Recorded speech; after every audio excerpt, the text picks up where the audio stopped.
بسم اللہ الرحمن الرحیم۔ السلام علیکم۔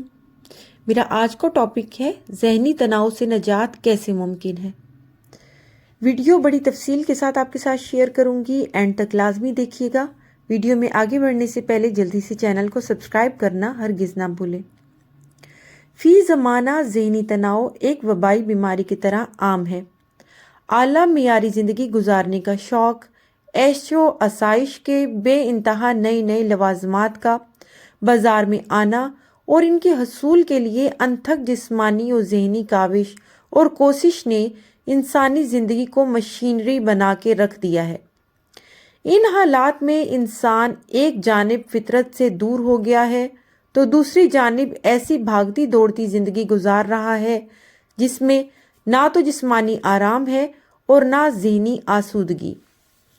اس سکون اور آسودگی کی تلاش میں وہ مزید پریشانیاں مول لے رہا ہے اور ہر وقت ذہنی تناؤ میں رہتا ہے۔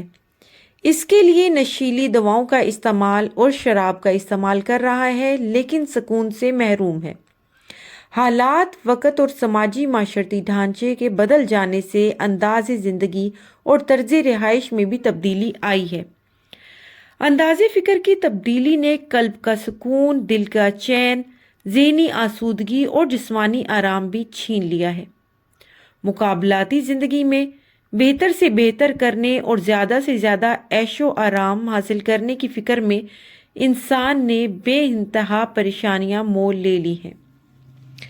گھریلو زندگی میں شوہر بیوی کے درمیان تناؤ، جوان لڑکے لڑکیوں میں سفلی جذبات کی آسودگی بنام محبت کا تناؤ، طلبہ طالبات میں امتحان، مقابلے اور تعلیمی نظام سے پیدا شدہ تناؤ، تجارت میں زبردست مقابلے سے تناؤ، بیکاری، غربت اور مفلسی سے تناؤ، شادی کی عمر گزرنے پر کنواری لڑکیوں کا ذہنی تناؤ، شادی شدہ زندگی میں نئے مرد اور عورت کی شمولیت سے تناؤ۔ مختصر یہ کہ آج کے دور میں سماج کا ہر فرد، ہر طبقہ، ہر ایک عمر کے افراد تناؤ کا شکار ہیں۔ اس ذہنی تناؤ اور لاحق فکر و پریشانی سے طرح طرح کے امراض پیدا ہو رہے ہیں۔ قبل اس کے کہ تناؤ کے اور بھی وجوہات کی مزید تفصیل لکھی جائے، اس تناؤ سے ہونے والے امراض پر نظر ڈالتے ہیں۔ آج کے ذہنی تفکر، پریشانی اور ذہنی تناؤ نے انسان کے اندر پیپٹک السر کا مرض پیدا کر دیا ہے، دل کی بیماریاں، ذہنی تناؤ اور ڈپریشن پیدا کیا ہے، خلیاتی بیماریوں میں اضافہ ہوا ہے، ہائپر ٹینشن، ڈائبٹیز اور کینسر کی بیماریاں پیدا ہوئی ہیں۔ اس ذہنی تناؤ سے بے قراری، بے چینی اور چڑچڑاپن پیدا ہوا ہے۔ انسان کے اندر جاہرانہ انداز کو فروغ حاصل ہوا ہے۔ سر درد، بے خوابی اور مختلف قسم کے جسمانی عوارض پیدا ہوئے ہیں۔ آج کوئی بھی انسان کسی بھی صنف کا ہو، کسی طبقہ، فرقہ، ذات، مذہب، عقیدہ اور رنگ و روپ کا ہو، وہ اس سب سے مستثنیٰ ہے۔ فرق ہے تو صرف اتنا کہ اس ذہنی تناؤ کے ہر ایک کے ساتھ نوعیت جدا جدا ہے۔ اس ذہنی تناؤ سے نجات پانے کے لیے اپنی اپنی سمجھ کے مطابق لوگوں نے یا تو مسکن دواؤں کا استعمال شروع کیا یا منشیات اور الکحل میں پناہ ڈھونڈا، ڈاکٹروں سے مشورے کیے اور کچھ لوگوں نے یوگا کے ذریعے اس تناؤ سے نجات حاصل کرنے کی کوشش کی ہے۔ لیکن ان سب حالات کا جائزہ لینے کے بعد، تناؤ کی وجوہات اور اس سے پیدا شدہ بیماریوں کے متعلق علم ہو جانے کے بعد، ہم اس بیماری کا کامیاب اور مکمل علاج اسلامی نظام حیات اور قرآن شریف میں پاتے ہیں۔ چونکہ اسلام یا دین مکمل ضابطۂ حیات اور اصول زندگی کو پیش کرتا ہے، اس لیے انسانی نفسیات، اس کے مزاج اور طریقے زندگی کے پیش نظر قرآن شریف میں اللہ تعالیٰ نے انسانی دل و دماغ کو پراگندہ کرنے والے ان تمام نکات کی نہ صرف وضاحت کر دی بلکہ اس کا علاج بھی تجویز کر دیا، اور ساتھ ہی ساتھ بچنے کا طریقہ بھی بتا دیا۔ جب ان زرعی اور قیمتی مشورہ پر عمل کیا جائے گا تو یقینی طور پر ان تمام بیماریوں سے آج کا انسان بچ جائے گا۔ جسے اللہ تعالیٰ نے دل اور روح کی بیماری کہا ہے، دل کی بیماری کا نتیجہ ذہنی تناؤ ہے۔ ذہنی تناؤ کا نتیجہ اس سے پیدا شدہ جسمانی، ذہنی اور روحانی بیماریاں ہیں۔ قرآن شریف موجودہ ذہنی تناؤ کا مکمل علاج پیش کرتا ہے۔ سب سے پہلے اس بیماری یعنی ذہنی تناؤ کی جڑ کی تلاش کرتے ہیں۔ اسلام کے علاوہ دیگر مذاہب میں بھی اور خصوصی طور پر بدھ مذہب میں دنیا کو کنارہ کشی کی تعلیم مکر و فریب کی اماجگاہ اور فانی قرار دیا گیا ہے۔ ہر ایک مذہب نے دنیا کے مایا جال اور یہاں کے منہ مایا سے بچنے کی تلقین کی ہے۔ بدھ دھرم نے دنیا سے مکمل سنیاس کا پیغام دیا۔ عیسائیت کی مسخ شدہ تعلیم میں روحانیت کو فروغ ہوا اور عورتوں کو شیطان کی شاگرد قرار دے کر ان سے دور رہنے کی تعلیم دی گئی، بلکہ 6 صدی تک عیسائی راہبوں نے عیسائیوں پر انہیں بنیادوں پر حکومت کی۔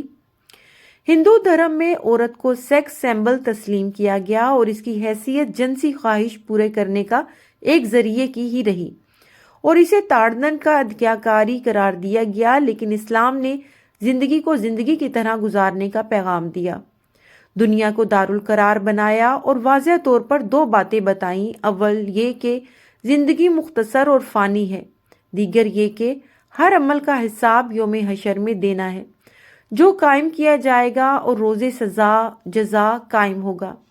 ان 2 پیغاموں کے ساتھ اسلامی زندگی کی ساری حقیقتیں بیان کر دی گئی ہیں اور طریقہ کار زندگی گزارنے کا اصول تجویز کر دیا گیا ہے۔ اسلام دنیا میں ایک ایسی زندگی گزارنے کی تلقین کرتا ہے جس میں خدا کی دی ہوئی نعمتوں سے بہرہ اور فیضاب ہونے کی بات کہی گئی ہے۔ ان نعمتوں کی 2 قسمیں ہیں۔ ایک نعمت تو قدرت کی مفت دین ہے جو قدرت کی جانب سے ہر ایک انسان کو حاصل ہے، وہ ہے دھوپ، چاندی، ہوا، پانی، بارش اور معدنی وسائل میں زمین، پتھر، ریت، لکڑی اور دیگر زیر زمین کی معدنی دولت۔ لیکن دوسری نعمت کے متعلق اللہ تعالیٰ نے دین کے ایک اہم رکن پر ایمان لانے کے لیے کہا اور اسے ایمان و یقین کا ایک جز قرار دیا۔ یہ دولت ہے خیر و شر اور قسمت کے اچھے یا برے ہونے کی، یا یوں سمجھیے کہ تقدیر میں جس کے جو لکھا ہے۔ اللہ تعالیٰ نے کہا ہر انسان اپنے مقدر متعین کی گئی چیزوں کے استعمال اور رزق کے استعمال کے بعد مرے گا، یعنی اس کے مقدر میں جتنا ہے اس سے کم اور زیادہ نہیں ہوگا۔ اس کے لیے اللہ تعالیٰ نے مومن کو قناعت، صبر، یقین اور خدا پر بھروسہ کرنے کے لیے کہا۔ مومن کے پاس اس یقین کی دولت ہے کہ اس کی قسمت میں جتنا لکھا وہ اسے ملے گا، لہٰذا وہ موجودہ دور کی پریشانیوں سے دور ہے۔ فی زمانہ قسمت و تقدیر سے زیادہ حاصل کرنے کی ناجائز کوشش اس کا حصول عام انسانوں کی پریشانی کا سبب ہے، جہاں وہ کل یعنی مستقبل کے خوف سے پریشان ہے۔ مسلمان مستقبل سے خوف زدہ نہیں، وہ اللہ کو مسبب الاسباب اور رازق جانتا ہے، اس کے پاس قناعت اور صبر کا پر اثر ہتھیار ہے، اس لیے وہ ذہنی تناؤ کا شکار نہیں، کار خیر و شر کے اثرات سے واقف ہے، اس لیے غیر شرعی اور غیر قانونی کام کرنے کے بعد اپنا سکھ، چین اور قلبی ذہنی سکون نہیں کھوتا۔ اللہ تعالیٰ نے جو نعمتیں دے رکھی ہیں اس پر وہ شاکر و صابر ہے، اس لیے برے دن، برا وقت، خراب مستقبل، دولت کا چلا جانا، مال و اسباب کا لٹ جانا، نفع و نقصان، جعلی مالی خسارہ اس کے لیے ذہنی تناؤ، صدمہ، کشمکش، پریشانی اور الجھن کا سبب نہیں۔ اللہ تعالیٰ نے قرآن میں فرمایا میں تمہارا امتحان لوں گا، اولاد سے، پھلوں سے، فصل سے، دولت، مال، املاک سے، یعنی یہ چیزیں خدا کی امانت ہیں۔ ہر ایک مومن اور مسلمان جانتا ہے کہ یہ چیزیں نعمتوں کی شکل میں خدا کی امانت ہے، تو وہ خدا لینے کا بھی حقدار ہے۔ ایسے وقت میں صبر و شکر سے رہنے اور خدا کی عبادت کر کے سکون حاصل کرنے کا حکم ہے۔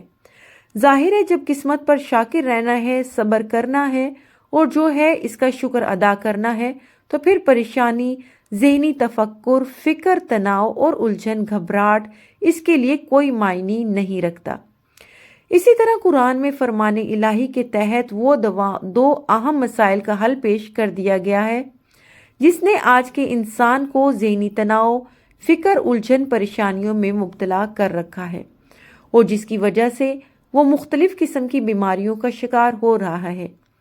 دین اسلام مکمل ضابطہ حیات ہے، قرآن خدا پاک کا فرمان ہے اور اللہ تعالیٰ نے اس دین کے مکمل ہونے اور اس سے راضی ہونے کی توصیع کی ہے تو ظاہر ہے کہ یہ انسانی فطرت سے قریب تر ہے اور وہ انسان کے تمام انسانی نقائص سے واقف ہے۔ اس لیے اللہ تعالیٰ نے انسان کو عجلت پسند، کم عقل اور کم علم کہا ہے۔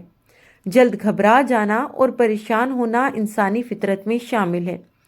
اس گھبراہٹ، پریشانی، عجلت پسندی اور بے اطمینانی کے لیے اللہ تعالیٰ نے واضح الفاظ میں بتایا کہ میں کاتب تقدیر ہوں، اس لیے جتنا مقدر کر دیا گیا ہے وہ تمہیں ملے گا۔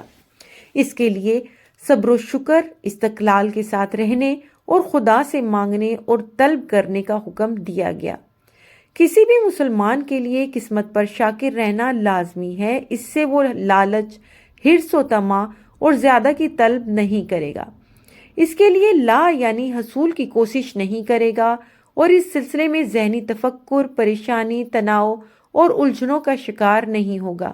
لالچ، طمع، ہوس، زیادہ سے زیادہ پانے کی خواہش انسان کو گمراہ کرتی ہے، اسے چوری، ڈکیتی، بے ایمانی، ناجائز قبضہ، لوٹ کھسوٹ اور حق تلفی کی طرف مائل کرتی ہے، جس سے معاشرتی سماجی برائیاں پیدا ہوتی ہیں جو آج روز روشن کی طرح عیاں ہیں۔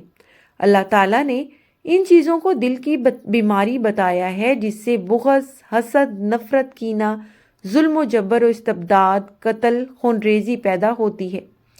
یہی چیزیں ہیں جن کو اللہ تعالیٰ نے اسلام میں ممنوع قرار دیا ہے اور اس سے پرہیز کرنے کا حکم دیا۔ مسلمان دنیا کو دارالقرار اور مقام عمل جانتا ہے، اسے یہاں کی زندگی کے ہر ایک عمل کا حساب دینا ہے اور محشر کے سامنے کھڑے ہونا ہے۔ تقدیر حکم خداوندی ہے، قسمت پر شاکر و صابر رہنا ہے۔ دولت، عزت، شہرت نعمت خداوندی ہے۔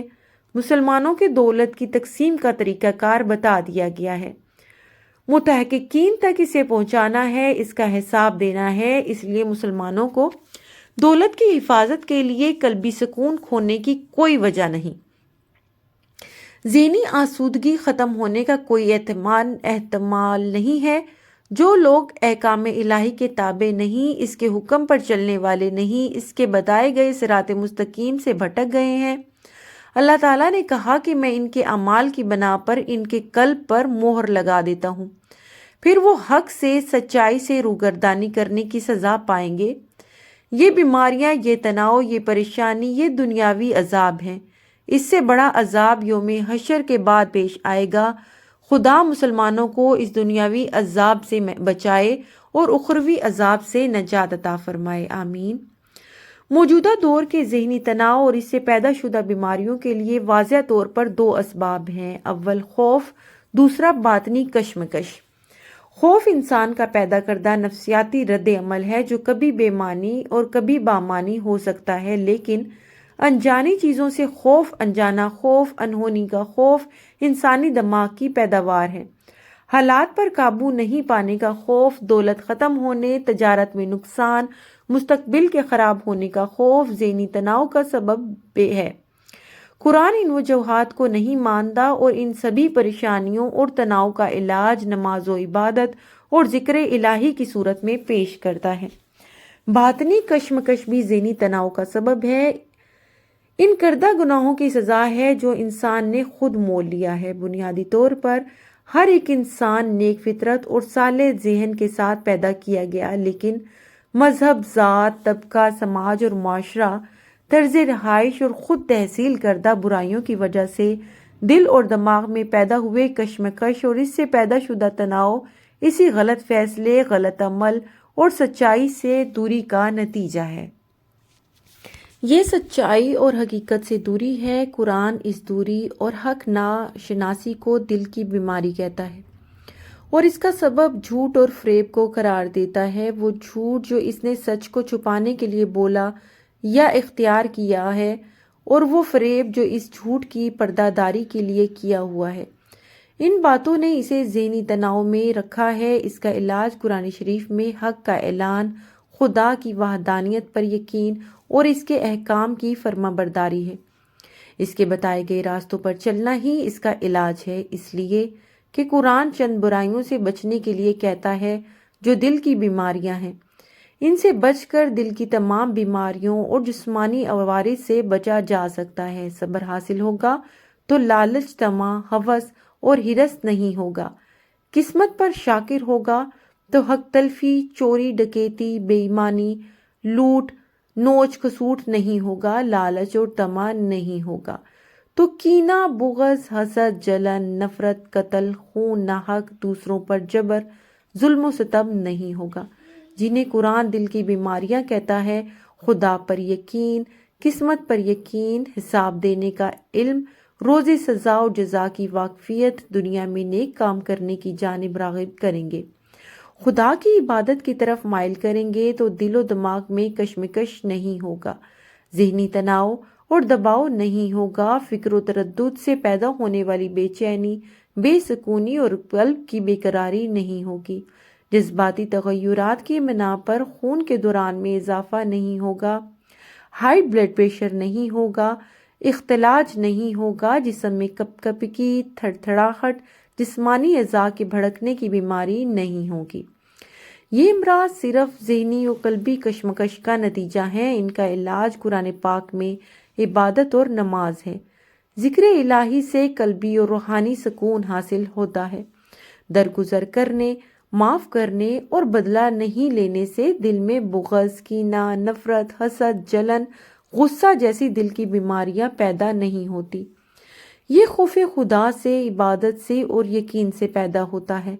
اس طرح ہم دیکھتے ہیں کہ موجودہ دور کا ذہنی تناؤ، کشمکش اور الجھن جو وبا کی شکل میں بڑھ رہا ہے اور افراد، خاندان، سماج، معاشرے کو متاثر کر رہا ہے، اس کا شافی علاج قرآن میں پوری حکمت کے ساتھ موجود ہے۔ ویڈیو پسند آئے تو پلیز چینل کو سبسکرائب کرنا نہ بھولیں، بیل نوٹیفیکیشن کو آل پہ سیٹ کر دیں۔ اللہ تعالیٰ تمام مسلمانوں کی تمام پریشانیوں کو دور فرمائے، آمین ثم آمین۔